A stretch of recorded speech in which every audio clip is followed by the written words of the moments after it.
for joining Loving Literacy with Anna today.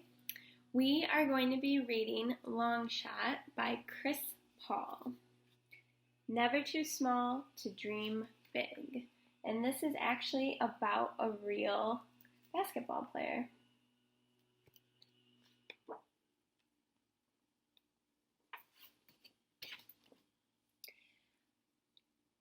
Bop it up, bop it up, bop it up, bop it up. Michael Jordan is stalled in double coverage. He looks for an outlet. Bop it up, bop it up, bop it up, bop it up. Jordan sees Chris Paul streaking down the sideline. Paul is only 8 years old, but he's lightning fast. Jordan makes the quick pass. Bop it up, bop it up, bop it up, bop it up. Paul drives left, pulls back for the jumper. He lets it go and scores. The crowd goes wild.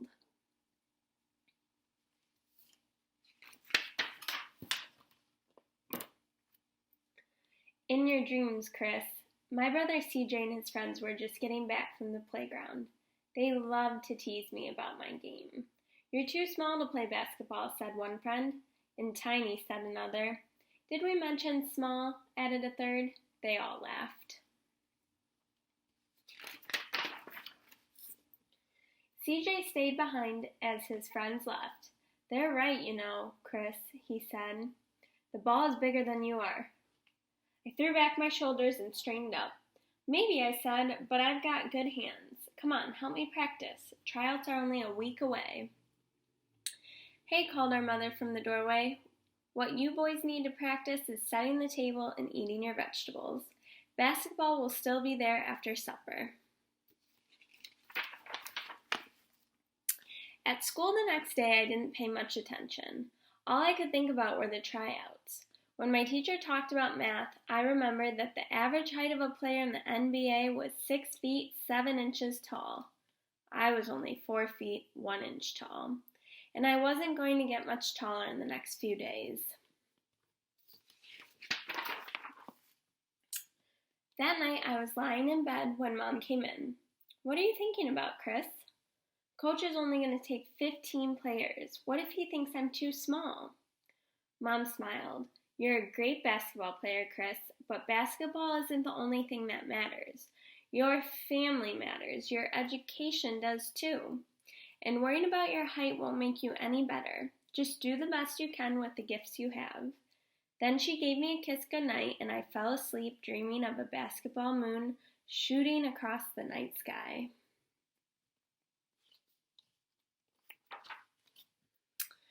But I was still feeling scared on Saturday when I helped out my grandfather Papachilli at his service station. You look a little deflated yourself, said Papachilli as I filled a flat tire. What's up? Everyone says I'm too small to make the basketball team, I said. Nothing wrong with being nervous, said Papachilli. Look, Chris, you can't make yourself taller, but you can get faster and stronger. He winked at me. Work harder than everyone else on the court, and your size won't matter.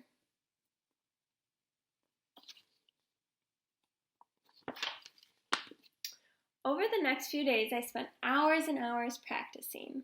I shot layups and foul shots. I dribbled first with one hand and then with the other. I ran sprints to build up my wind.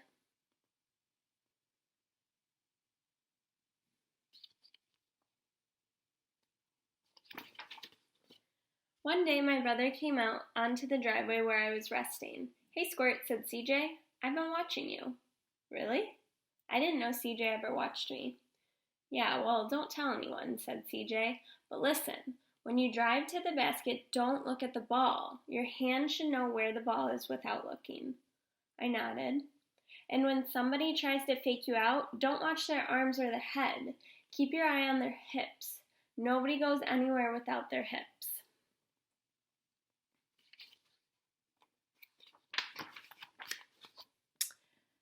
The night before the tryouts, I could hardly eat.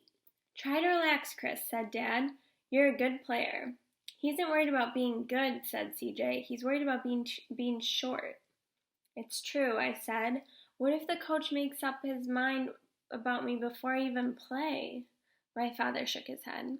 A good coach will want to see what you're made of. And remember, Mom added, you're not alone in this. The whole family is behind you.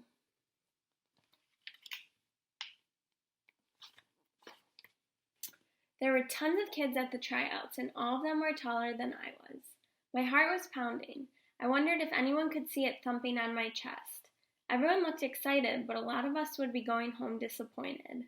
I knelt down and retied my sneakers. Then I took a few deep breaths.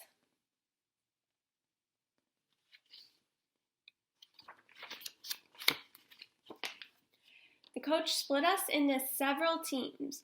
When my team took the court, I got the inbound pass. I dribbled up court. The opposing guard watched the ball closely, too closely. I faked a pass right and then went left for an open shot. Swish! Good move, Chris, yelled Dad. I got the ball back after the next basket, and the defense boxed me in. I forced a shot, but it was swatted away, and I was knocked to the ground. Careful, don't step on him, somebody shouted from the sidelines.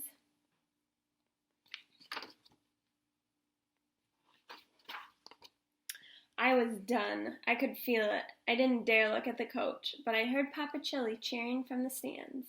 He didn't think I was done. He thought I was just getting started. I picked myself up and got back on defense. The other team's biggest player had the ball. I watched his hips, just like CJ had told me to. When he tried to fake right, I wasn't fooled. I darted in and stole the ball. I heaved a chest pass to my teammate under the basket, and right at the buzzer, he scored.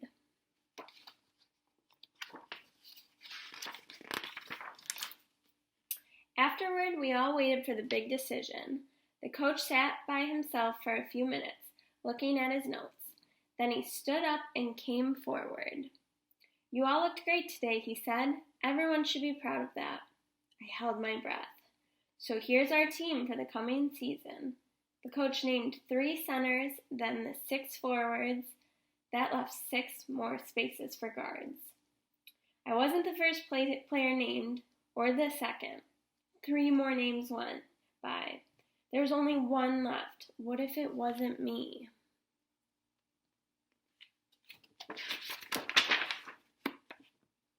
And Chris Paul, the coach finished up. I had done it. I had made the team. My parents and Papa Chili gave me a huge hug. Even CJ was impressed. Not bad for a squirt, he said. Nope, I said to myself, not bad at all.